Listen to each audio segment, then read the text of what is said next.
for the month of March, are we expecting the same pa rin, no, yung ating per kilowatt hour na sinisingil ng Meralco, or meron na tayong nakikitang pagtaas?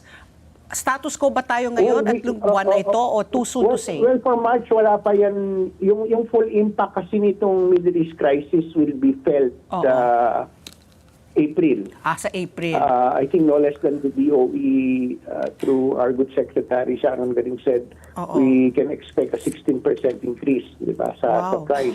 Okay. Based on the pronouncement in the news, no? Pero ito ngayong March, ang cost ng adjustments nito is both generation, transmission, and other charges.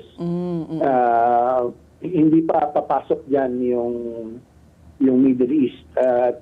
Kung sakali man may adjustment, usually pag yung regular BAU blue skies situation, ibig sabihin sa blue skies yung medyo yung normal situation. Normal. Hindi naman yan masyadong, hindi kasing laki na pag may crisis tayo sa fuel. Okay. Okay. Good morning, sir. Si Ricky po ito.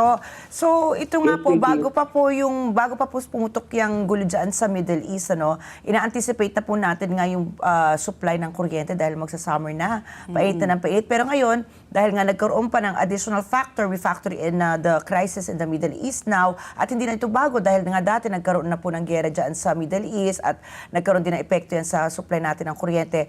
Gaano po tayo ka-confident na hindi po magkukulang ang ating supply ng kuryente ngayong tag-init lalo na?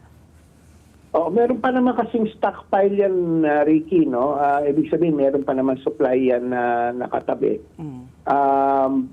Wag lang masyadong magtatagal siguro itong gera. So,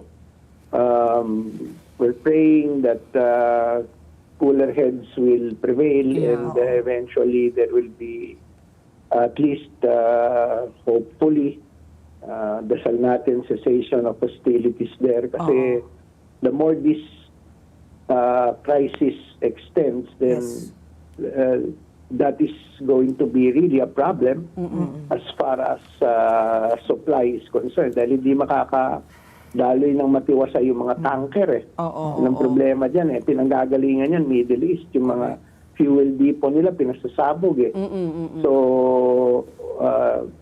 kumbaga nadamay na rin yung Gulf states na supplier natin.